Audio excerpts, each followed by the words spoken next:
How are you doing today, Tina? Welcome. Thank you. I'm good. How are you? Doing well, doing well. Good. How did you find out about the Pulse Live? I saw it in my emails. Your email, excellent, very cool. You mind if I ask who you're with or what your interest in virtual simulation is? Yeah, I'm with Wenatchee Valley College here in Washington, Cool, and cool. I am new to the role of simulation manager. I was just full-time nursing faculty, teaching theory and clinicals, so now I'm in the lab. So I'm super excited to continue developing our simulation program here. And it evolves and it's growing all the time. So, when I saw the emails from your company, I think the one that caught my eye was this really cool simulation center. Oh, Madison College. Yeah, it was Madison College. And anyway, I'm just here to get information about, virtual sim options, and we're always looking for products. So that's why I'm here. Very cool. Yeah, Bill Ballo is actually from Madison College, who Okay. created a big part of the creation of that XR Center. So yeah, pretty cool space. Been running Yeah, a lot of it's simulations. become my daily office now. So Nice. yeah, it's kind of nice now. We do nursing, but we also do all of the other programs at the college as well. So all total we have 17 programs that come to us for virtual reality, in whatever level they need it for. And then we do virtual simulation with the nursing program, which I run and facilitate, and our nursing faculty join with. Nice. Yeah, and these live events are something relatively new that we started up. And, a lot of times we get together and we have conversations and we're always kind of, going over things. And I wish we would have recorded that so we could share that with everybody else. We thought, might as well just open up the events and like have invite people to join. And we're just kind of getting started, but we can do whatever we want with this time. Like we don't really have any specific agenda going into it. We kind of have a weekly theme. This week's theme is our Acadicus assist services that we can talk a little bit about. But if you want to learn just more about Acadicus high level, I could kind of pull up our little presentation and kind of go through some of the basics of what it is, how it works, if that would be helpful. Otherwise, whatever we want. We can do whatever we want to make most efficient use of our time here today. Yeah, I think that would be great. Awesome. Well, let me do that. Let me pull up the I don't even know if Sean or Bill have ever seen it. Our I little don't know if I've seen the new one. sales presentation. I've been I'm now coming up on 5 years with Acadicus, and almost, well, no, let's see, 4 years with Acadicus and 5 years using it. So then we started out using it with EMS because I'm a paramedic, and so that's where we started. But oh yeah, I haven't seen this new. Oh look, I know that guy. Yeah, there's Bill on the left. Hide, float. There it goes. Okay, floating media controls. So yeah, I guess we usually start off by talking about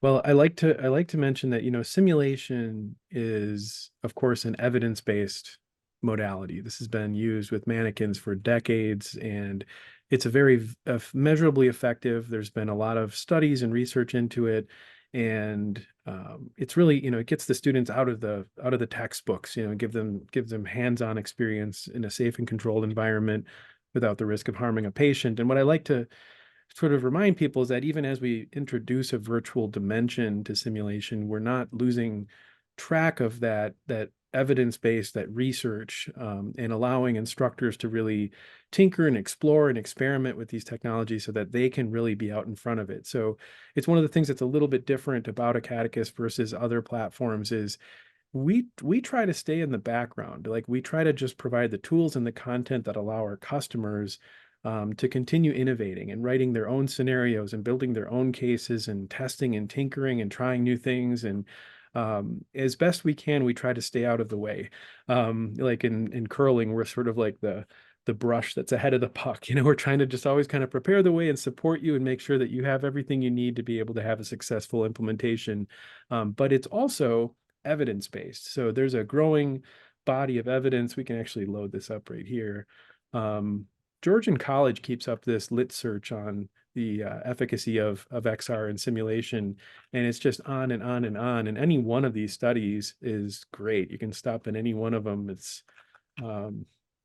pretty incredible body of research into virtual simulation. So back here. And so what we're doing is essentially building a virtual simulation lab. So instead of building a pre-programmed, app that sort of teaches you how to do one thing, we're building tools and content, individual, patient mannequins and instruments and environments that you can use to customize and create your own scenarios or work with our existing templates. And another sort of characteristic of it is, insofar as it is a virtual simulation lab, you can also facilitate simulations in Acadicus. So it's not a pre-programmed thing only, it's basically allows for the instructor to be present with the students to be able to work together with them just the way they would in a traditional simulation. But there's also, in addition to that, there's self-guided simulations as well. Feel free to jump in anytime. Either anybody has anything you want to add, or if I want to make this a the thing PowerPoint presentation. The thing that really made me more interested in Acadicus than some of the other stuff was what Jon was just talking about, was that ability to, like, yeah, I can use other people's scenarios, but I know my scenarios. Like, I have my scenarios. I have a library. I've been teaching since 2007. So like I have a library of scenarios that I already have that I just want to use with my mannequins or with virtual reality. And so I just had my own scenarios, and like I was then able to build my own simulation within it. And I've also now taken those scenarios and a lot of scenarios that I've written, and I've made them available as well so that other people can go, oh, I like that scenario, I want to use that. And then, it's a lot easier then to even set up the lab because a lot of that stuff's already been preset. And my nursing faculty, when they came to me, they would come to me with their scenario and go, this is the scenario we want to use. This is the scenario that we use with our in-person mannequins, and this is what we want to use with our virtual. And I was like, yeah, sure, we can do that. And so then, I was able to kind of customize it to my liking and to their liking. And we're still doing it too, because they'll come back to me and go, hey, can we like change this? Like, can we take this piece out? We don't need the nebulizer there for this patient. Can we take that? Oh yeah, we can take that out. And then, well, we need a vial of morphine. Can we put that in? Yeah, we can put a vial of morphine in. So it just made it just, for me, that's what kind of stood out in what Jon was talking about. So can I ask a question? Bill, I'm just curious, did your simulation center it does in-person, it does the virtual. Mhm. Okay, what type of virtual simulations do you offer? And is that like on site? I mean, I would imagine that the VR would be, but can you expand on that a little bit? Yeah, so when nursing comes to me with a simulation that they would like to use, I take a look at it and I go, yes, this is already set up and ready to go, or this is pretty much set up. I have a couple of things that I need to maneuver around, or and then what I do is I have the faculty come in and they experience it, and then they give me feedback on it and say, yeah, we need to do this, maybe we need to change that, maybe we need to change that. For our simulation center, so this is our virtual, this is our extended reality center. And the extended reality center is sort of across the street from nursing. So we are a little separate. But we also at one point did have VR setups just right there in the lab, so that if they needed to, use it like within the building, they could. And I maintained those as well. But we got to the point where it was more like, let's just go over to the XR center, and that's what they do. And we're like a 5-minute walk. Like the worst part is like it's outdoors. So if it's the winter, that kind of stinks. But that what they do then is they just assign it to their students, and they say, you know, we're going to meet at the XR Center today. We're not going to meet in the sim lab over in nursing. And we have a little teaching area and demo area and stuff like that so that they can be in there as well. And then they just kind of come in and use it to their need. They book the center and they use it to their need. And I'm available by appointment really anytime that they need me. And we set up stuff usually in the beginning of the semester. We'll start to talk about like, what are we going to do this semester and how are we going to do it, and when and all of that, so that I can block off those dates so that we're ready to go. Okay, thank you. So it just looks like that's VR there. Do you have students come in and do simulations there on your computers without the headsets that are, you know, like something similar to like Shadow Health or? No, I kind of went away from those products early on. We were using VR patients at one point, and it frustrated the students to the point where they were, and I guess maybe I shouldn't call out specific products, but that's just what we were using. And it frustrated the student really to the point where they just didn't want to do it anymore. And then they felt like, you know, they were asking a question, you know, they're just like they'd hit the little thing that says, ask the patient this question, and they would ask the question, and then the patient would respond to that question. But what I wanted the ability to do was I wanted the student to basically be able to ask me whatever question they wanted, right? So I wanted them to say, you know, hey, what's your favorite color? And I could respond to that. More like we do in the simulation lab. Those things are fine for like assigning for homework and all of that. But we couldn't use them for our high fidelity simulation. So like, you know, in EMS, we're governed by by COAMPS, and they had specific, like, here's what qualifies as high fidelity simulation and here's what doesn't. And that stuff we couldn't use as high fidelity simulation. So we could assign it as sort of like a homework or a practice or something like that. And that was fine. But then we couldn't use it really to like get, you know, contacts. And one of the things we needed it for was our clinical sites were shutting down, you know, due to COVID. And so our students weren't able to go out to the clinical sites. And so now they needed to see like a respiratory patient, you know, because like every respiratory patient that would come in, they'd be isolated off, and the student was not allowed to go anywhere near them. Like, nope, no, no. We have a minimum amount of people that go in that room and come out of that room, and that's it. Until they knew for sure, you know, that patient wasn't COVID positive. And so they weren't seeing respiratory patients. So we had to like create respiratory patients with high fidelity sim. And we also couldn't get them into the sim labs because when they did open back up, they were so packed that like we couldn't get everybody in. So we were using it initially as a gap fill, and then it became like, no, this is part of the curriculum. So that was kind of the way it went for us, at least. And they do mannequin simulation with nursing, and then they also do the VR simulation with us because it also meets their requirements for high fidelity simulation. Thank you. Yeah. Yeah, there was Amarillo College down in Texas has an interesting setup where they place their VR headsets right next to the mannequins in the sim lab. Is usually next to each of their bays. I was looking at the photos I have. I don't have a great picture of, I used to have a great picture of it, but kind of an innovative idea that they can have a little bit of each. So like they'll do a simulation with the mannequins, and then they'll jump over to VR. If I make this a little bit larger, you can sort of see like on this picture on the top or on the bottom left corner here, you can see there's like, they have the mannequin bay, and then they've got like, and then they also use the PC that they use for VR for their EHR. So they've got their medical record with the mannequins, but then when it comes time, they can put on the headset and then they can take them into a different kind of a space. Yeah. Everybody's doing it a real little bit reason- different. sorry. Yeah, they're all, yeah, that's what I was going to say. Just every school is just a little different in their implementation. Yeah, the real reason that we went with more of an XR Center concept was because we weren't using it only for nursing or EMS. We have architecture, HVAC, interior design. We have a 3D art class.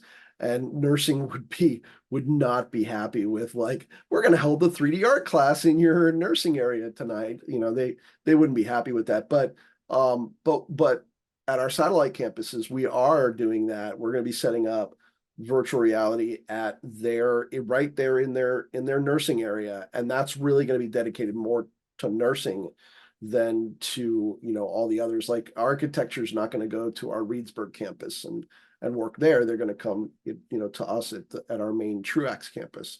And so that was sort of why we went with that model, because we weren't just serving the nursing program, the EMS program, we were serving like the entire college. So that it was just a little different in terms of what our needs were. So yeah. It's kind of amazing to me. Many times I'll be in demos with a paramedic program or a nursing program, or and they're sort of focused on their program. Like, we need VR for the things that we want to do, and and then they start thinking, well, yeah, like, actually nursing could probably use this too. And then, well, it turns out nursing already is using it, and they're building their own implementation, and you've got all these sort of silos. And the IT department, I'm sure, is like scrambling to go from each one of these, and then every time they want to run a simulation, they're setting up laptops, or they're trying to like get it configured in their little area, and then they've got to have somebody come in and help them get it all configured. And at some point, as the program scales, you reach that point where you want a dedicated space, and then it's easy enough to just say the headsets are always set up and ready to go, and then you've got somebody like Bill that's ready to run the simulations, and it makes it a lot easier for sure. How many staff does it take to run the VR sims? So I run them with myself and a faculty member. So the faculty member acts as the debriefer. So when we're talking about medical simulation, the faculty member acts as the debriefer, and they don't really have to do much of anything. I run the simulation. I act as the patient. If we have a provider or something like that, I can act as the provider. I usually bring my Southern accent out when it comes to acting as the provider or something like that. So I kind of do all of that.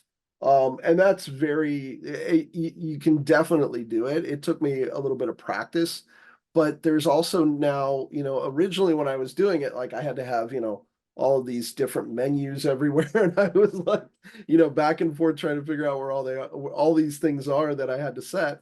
But it's nice because now there's some things that are sort of preset.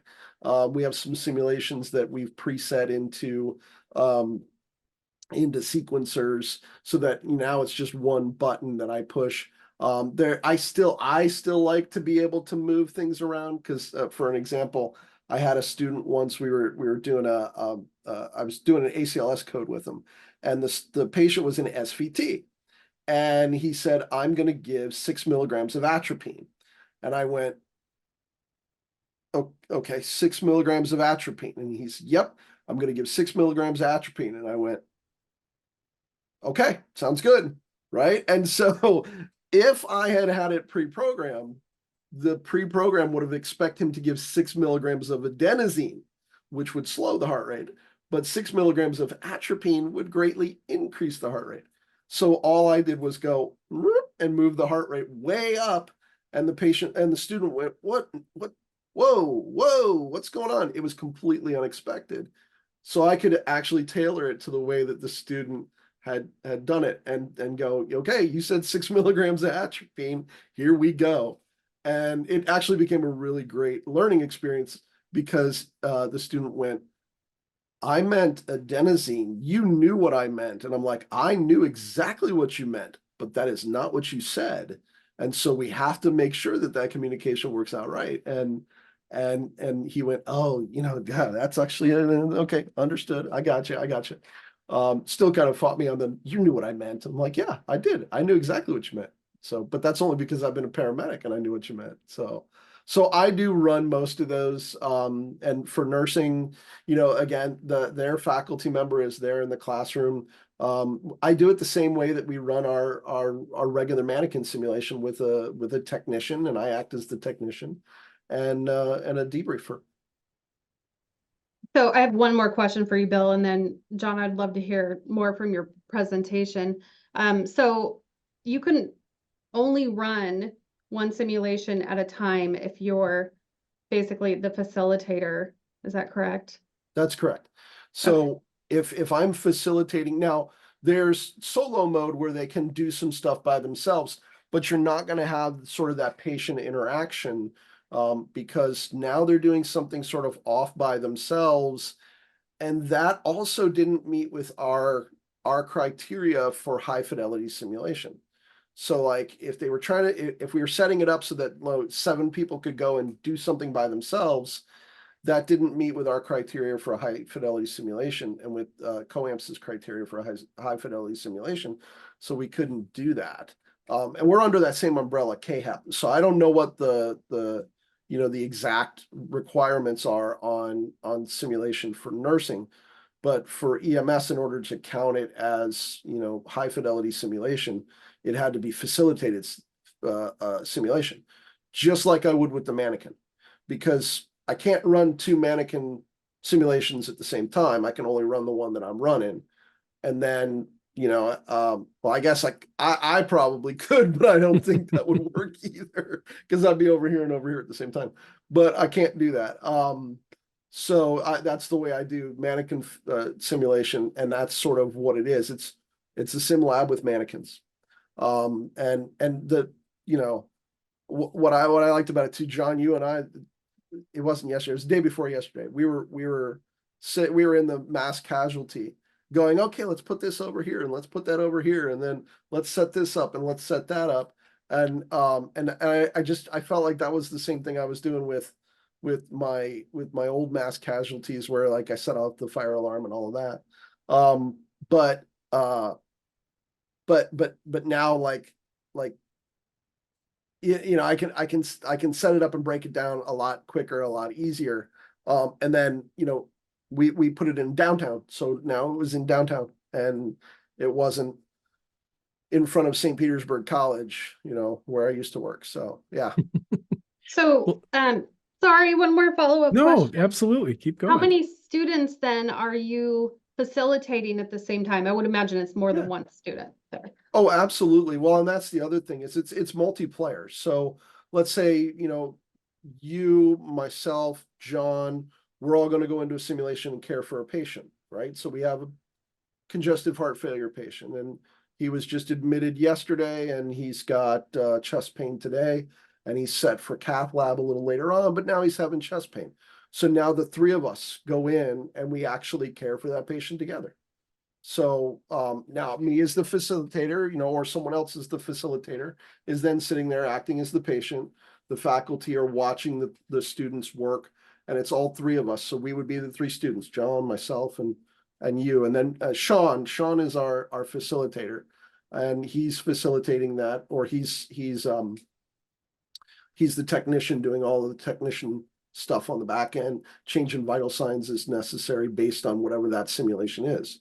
I can be either in VR or out of VR and still participating. So let's say, for example, me, I've got this really bad, issue today where I'm having some, headache issues. And if I put the headset on, I'm gonna feel, not so great. So we actually will have some students be in viewer mode, not with the headset on, but in viewer mode, and then acting as sort of the team lead. And then we switch them out, right? So everybody gets that chance to do that. But because it's multiplayer, we can I don't recommend going really any more than about 4 students at once, because once you start getting like 5, 6, 7, I've had, I think the top I had was 16 in one area at once, and it was crazy. They started boxing, and then it was the architecture students. They were writing graffiti all over the walls. Of course. It's Always the architecture students. Yeah. So it was great though. I mean, it was a lot of fun, but that kind of went wild and wasn't facilitated much. But when we're doing nursing simulation, EMS simulation, really we're going to go no more than like 3 or 4. EMS is generally 1 or 2. They might be in it by themselves. And with me, obviously. This image shows one way that I've seen it done that I thought was pretty interesting, where Northeast Wisconsin Technical College, they'll have three students in VR doing a scenario, and then they've got three students that are not in VR. Now they could also be turned around and looking at the screen that's right behind them on the left, and they could be in screen-based mode. That's another important distinction, is there really, there needs to be both options, right? A lot of the platforms force you to have to be in the VR headset, but there's always going to be a subset of students that are uncomfortable wearing a VR headset. And it's important to provide a way that they can observe or at least in some way participate. Not all of our simulations are compatible completely in screen-based mode, but you can always be in the scenario, you can talk and communicate, and a lot of them you can actually do all the interactions yourself.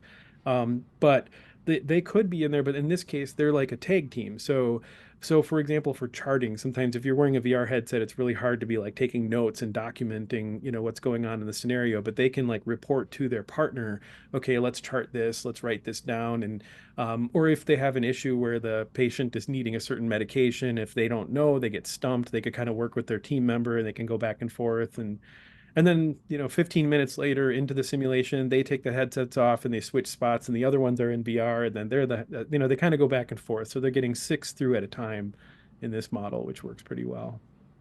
With respiratory therapy, we did something similar. We had 9 students total, and we did 3 at a time in a simulation. And I made a simulation that was congestive heart failure, one that was asthma, one that was COPD. And so, and then I saved those as sort of separate scenes. So all I had to do was load a new scene. It was already ready to go. And so we had 3 students that were in doing working on the asthma patient while the other 6 were watching. And then we switched out. Now those 3 come out, the next 3 go in, and they were thinking, okay, cool, congestive heart failure patient. I already saw what they did, so I can do this. Turned out, no, that patient was an asthma patient. And very quickly, the last 3 to go in realized that patient's not going to be the same. It's going to be a different patient. So they went in and it was a COPD patient. So like they had to, they got the learning in for the asthma, the CHF, and the COPD patient, even though all they did at that one time was either one of those 3. So we did that with respiratory therapy. It worked out great. And the instructor just sat and watched on the screen, just like you're seeing here. The instructor just kind of sat there and watched on the screen and was taking notes on the things that she needed to debrief the students with. In another model, we should mention that you can also put your lab into what's called solo mode. So it's multiplayer, but you can also do solo. So Acadicus is basically a lab subscription. You subscribe to a lab that's $20,000 per year, or we have a campus, which is basically a bundle of 6 labs. But within one individual lab, you can run one concurrent scenario. So if it's multiplayer, it's like having a classroom in your school, where if you tried to run 2 classes in that same room at the same time, they would be hearing and interrupting each other. The same thing is true in Acadicus in a lab. If you've got 2 at the same time, they're going to be interrupting each other. So if your paramedic program and your nursing program have to run it both at exactly the same time, then you're going to need 2 labs to be able to run that. However, some of the simulations are designed to be self-guided. So you can actually put your lab into what's called solo mode, and then everybody goes into their own instance. So what we're seeing here is these are different campus locations that are actually in different parts of the state of Florida, and they have one facilitator that's basically kind of overviewing the whole thing, but they've got individual sort of technicians that are making sure all the computers are working and setting up all the guardian zones on all the VR headsets. But they're able to facilitate lots of simulations because and they're only using 1 or 2 labs, I think, in this case, because there's so many of them. But they're going through these self-guided scenarios. And was this the lumbar puncture, or was this Lumbar. This was no. This this? one was. I think this particular one was wound treatment. Oh, it was wound But treatment. they Yeah, they yeah. yeah they've done lumbar puncture. I think they've done Foley catheter. Sean is always kind of helping with the NSU scenarios, so he might know more than I do about what they've run We already. EMS, we have one that we did. It was just like ECG setup. It was, doing a 12 lead ECG on a patient. Just, Yep. where Yep. to They've place done them, how to ECG for place sure. them, why you're placing them there, those kind of things. And in solo mode, yeah, you can have you can have, I think we had 9 students at one point, just in solo mode, and they were doing their own thing. And the way that works is we have a 3D recording tool. So when you go into a self-guided scenario, it's not a traditional like pre-programmed thing. It's actually going to be an instructor. In this case, what we're seeing in this video is going through several different things, but it'll be like in the Foley catheter, for example, Dr. Slayman, he's a neonatal or a pediatric intensivist at DuPont Children's Hospital. He introduces himself as a 3D recording, and he actually, walks through the steps and said, okay, we're going to be going through the steps of this procedure, and then afterwards they can click a button and now it's their turn. So they're basically watching an expert do the procedure, and then they get to do it themselves, and it's all totally self-guided.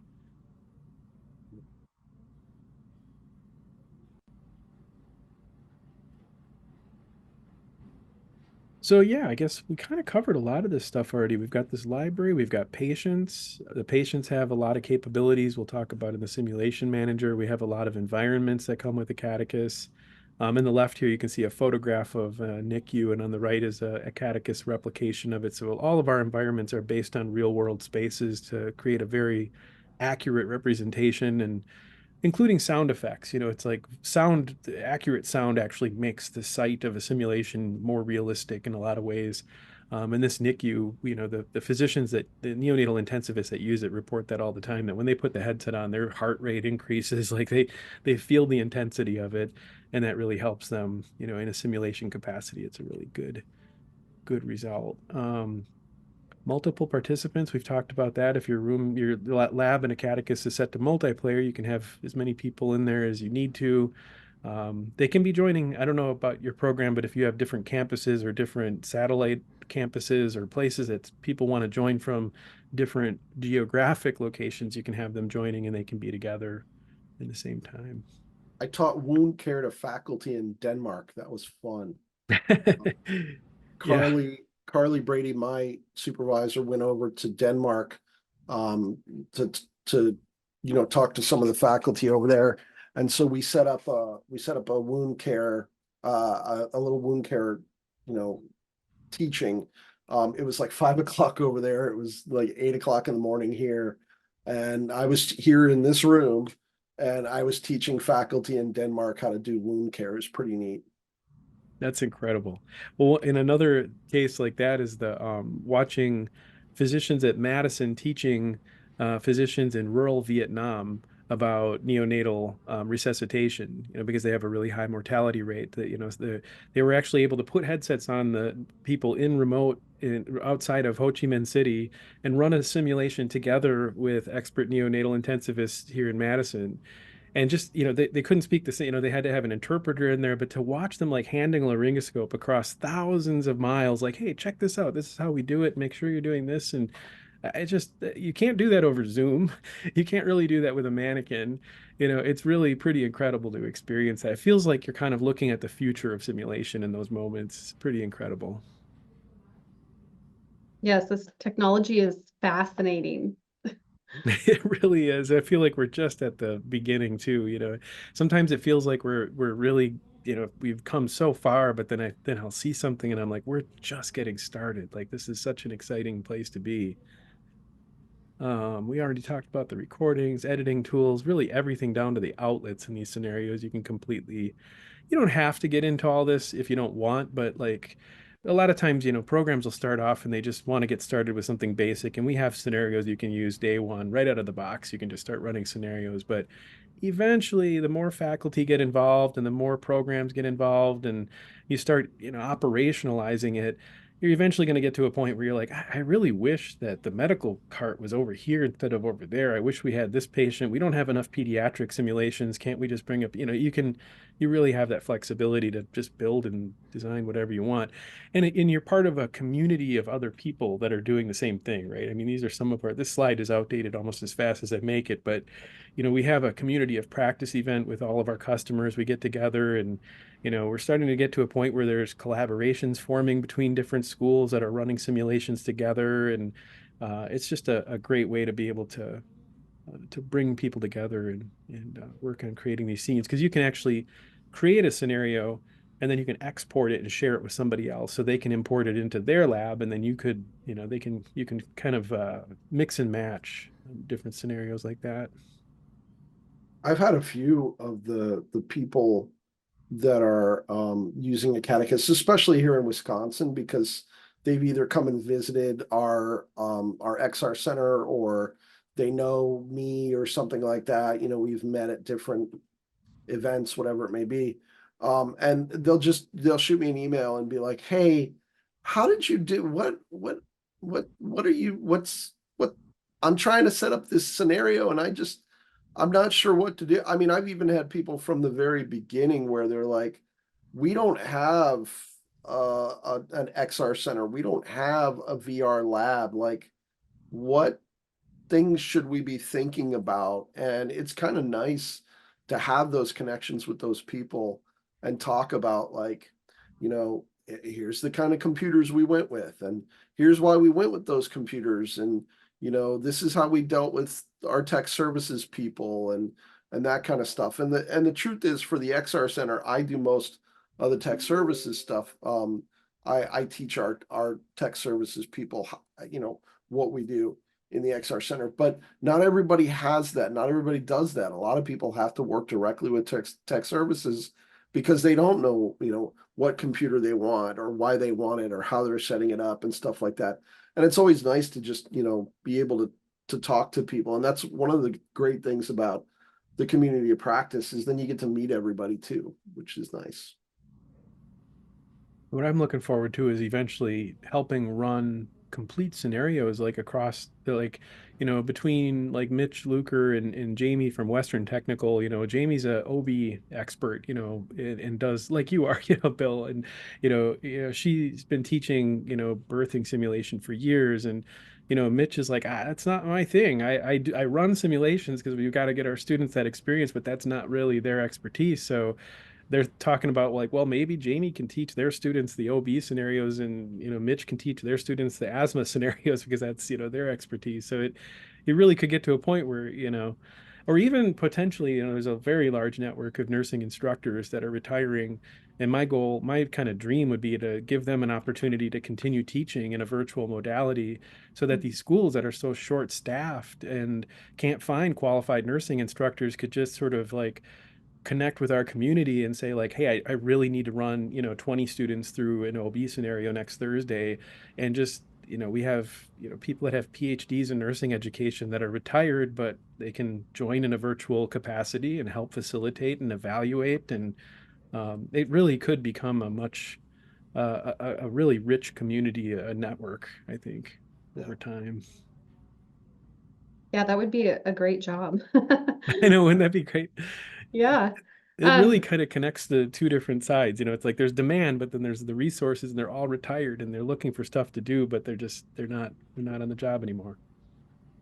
if you have any information that you could send me about what different um areas can use the virtual reality, that would be great. I mean, we're small community colleges. We have a satellite campus, which is actually where I'm at. It's about 90 miles from the main campus. And so our budget's limited, but I could see if, we adopt something like this, having it used beyond nursing would be awesome. We definitely get more buy-in from our faculty. Yeah, generally tends to kick into a different budget ask, right? You're not going to the local program, but the higher level. I know Minnesota State University, Paul Cusick mentioned that at a community of practice or at one of our events recently, where he said, that's why he brought in social work, he brought in speech therapy, nursing, paramedic, like they were all using it. And that way the campus needed its own license instead of just one program having to support the cost year after year. We use virtual reality now, and I always bring up my list because I always forget. But we've got nursing, EMS, dental, respiratory therapy, CNA, HVAC, our vet tech, botany, interior design, architecture, disability resources. We have a Spanish class we do in VR, marketing. We have a 3D art class. We have electrical engineering, mechanical engineering. And, not all of them are using one product. And that was what was helpful too, is that we spread out that cost now between we either spread it out between the programs, or we we have it in our budget. And so we can point to, like, especially when it comes to medical simulation, we can point to this and go, this room is great for nursing because. But then we can also say, well, this great room is also great for EMS because. And like, I mean, for EMS, we do a lot of clinicals in the hospital. So this unit that's here, we use this both for nursing and we use it for EMS. So we can do that. That's sort of how we can spread that cost out as well. And then, of course, we've got all those other programs as well where, they're coming in and wanting to do more virtual reality with us. And there are programs that we then have to kind of figure out, like, how are we gonna fund that? And that helps too, that now all of those programs are together. We just pulled in our 18th program, actually. The School of Academic Advancement is coming on Monday. So that's like our 18th program now. And it accelerated really quickly. Once people got wind of, hey, we could use virtual reality in our classroom, and how could we use it? That would be interesting. So, yeah.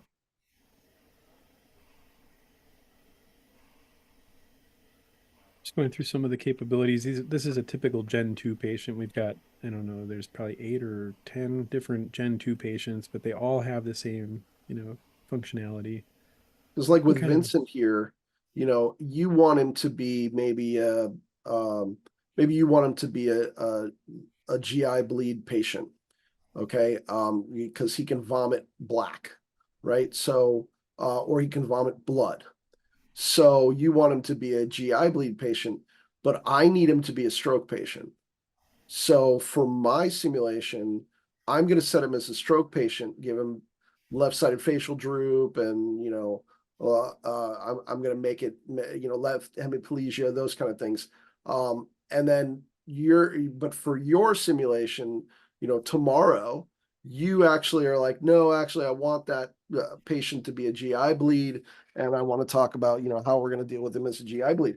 So you're going to set his skin tone to a pale skin tone, and then you're going to have him vomiting, coffee ground emesis. So we're just kind of changing that up. Yeah, so now he's pale, and then we can go to, if you go to like, digestion and abdomen, you can set it so that he can now be vomiting, black vomit, right? And so, and in VR, it looks like coffee ground emesis. It really does. So, and in the seated position, in that 30-degree seated position, for some reason, he likes to go through the bed. But in the I know 90 it's a little bug in the we've got to 90-degree fix seated it. position, he doesn't. He vomits, and it's, and even the architecture students were like, no, no, no, we want to see him vomit. We want to see him vomit. I'm like, man, I like these architecture students. So, We have him in the 90. It's a little yeah. bit better. And then if he looks forward, I think that's kind of the position you'd want Yeah, him to be in. that's the other one too. So, yeah. Yeah. And then That he is shows it to you. great. Yeah. Yeah. And then he shows you the coffee ground emesis, which is always fun. Um, and tomorrow, actually, I'm going to turn Vincent into a congestive heart failure patient. So I'm going to go to the respiratory panel. I'm going to open that up, and I'm going to make his lung sounds wet, and I don't want all of his lung sounds to be wet. I want his bases to be wet, and I want his apex to be wheezy. Well, I can set it that way. And then I set it, I hit save, I save the scene, and then it's done and it's ready to go. And like yesterday, I actually messed it up because I moved a bunch of things around, and then I hit save and save the scene. So all the stuff's moved around. So I made some more work for myself today. So I just have to go in and like set the stuff back, and oops, I moved the CPAP, and so I'll just put it back where it was, and then I'll save the scene, and then it's good. So Yeah, because you can save your configurations. Like once you create a scenario, you can save it in here. Go through. yeah, I have like 4 different configurations of Vincent there, Oh, there's the heart. Just That's my want to, I favorite. just want to show you an example of a 3D recording. Like I'll just kind of press play and we'll watch a few seconds of this, but you can kind of get a sense of what it's like to be in there with an instructor that's teaching about a Good given topic. evening, everybody. I'm Nick Slayman. I'm a pediatric intensivist from the DuPont Hospital for Children, and welcome to the Heart Room in Acadicus. So in today's lesson, what we're going to work on a little bit is some of the structure and function of our 2 times enlarged heart that you can see here. And as you can tell, it's animated and anatomically correct. It's been sectioned along the front side so you can see into the chambers. So let's just go ahead and dive right in. And I may change the orientation of the heart a little bit to help kind of get things going. But we don't have to watch the whole thing here, but just to give you a sense of what that's like. It's crazy to be in VR too. You can like literally put your head inside the tricuspid valve. And one of the nice things about this is like Dr. Slayman set up that room that way. I look at it, I go, wow, I like that. I like that setup. I want that setup too. So I can set my room up exactly like that. I can just take the environment that he has created, set my room up exactly the same way, and now I can teach in this exact room. I don't have to change a thing. I can just teach in that exact room in my own lab, and I can just choose and go, well, this is what I want. So and other places build these things and I get to use them. The farmhouse was a great example. That we didn't fund that. We didn't build that. We didn't, custom develop that. That farmhouse was built by someone else. But I look at that and I'm like, this is a great place. I can use this for, the birthing mannequin. I can put the birthing mannequin in the farmhouse and have the birthing mannequin in the farmhouse giving birth, so yeah. Oh, the birthing. Oh yeah, right. Yeah. That's I think of some of those things like the birthing mannequin in the farmhouse. Tell me that's not awesome. I love it. That's right. Giving birth in a rural farmhouse. That because that never happens, right? So it's like, yeah, that happens. And I got to go upstairs and I got to figure out what's going on. And, and now I'm delivering a baby in an environment like this. Like, Yep. This is for the social work program at Minnesota State University. Originally, they wanted to, help simulate for social work students, what it's going to be like to go out in the field. Some of these homes are really dilapidated and, there could be weapons laying around. There could be dangerous things you need to be alert for. And so they go through the scenario. They've been adding to it too. They're bringing in their law enforcement and even fire safety to go through this scenario because there's so much they can learn from it. I just set up a simulation here on campus for a postpartum depression scenario, and it was a messy house. So it makes me think of that. Oh yeah, perfect. Yep, exactly.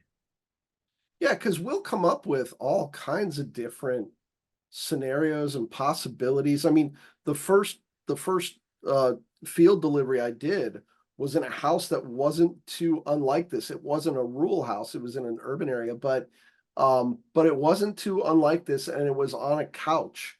And I see the couch in there and I'm like, that's where I did my first delivery. And it was a set of twins that were 2 months premature. And, so like it was that high complexity stuff that I didn't really get a chance to see in clinical and stuff like that.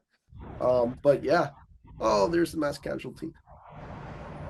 Yeah, Bill and I built this scene, yesterday or the day before in under an hour. Yep. Built the whole multiple casualty scenario and all the patients in here. This one is triage, so it's obviously not nursing, but Amarillo's nursing students actually go through the MCI every semester. Do they? That's Yep. awesome.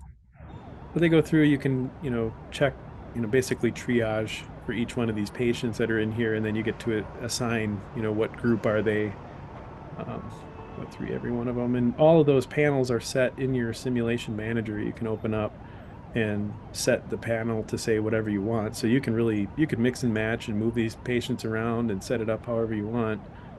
This is how we set it up. Yeah, John went by and he put all the patients down, he put the panels out, and then I just went from panel to panel going, I want him to be like this.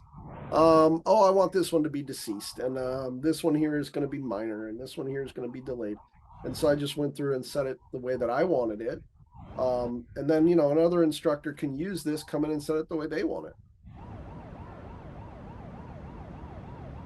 Well, folks, we are at the top of the hour. Yeah, I was just going to mention I was going to hop out. You guys have a good weekend. Yeah, I appreciate you all joining, and we'll yeah, have a great weekend. Happy Friday.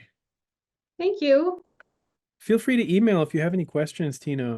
I'll drop my email in here. I'll just drop our main at acadicus.com. If you reach out to that email, we can get back to you with any questions or schedule a demo or meet with anybody else that you might have interest in. We're happy to help anytime. Nice to meet you. Yep. Thanks, Tina. Thanks, Bill. Thank you. All right. Have a great weekend. Take care. Bye-bye. You too.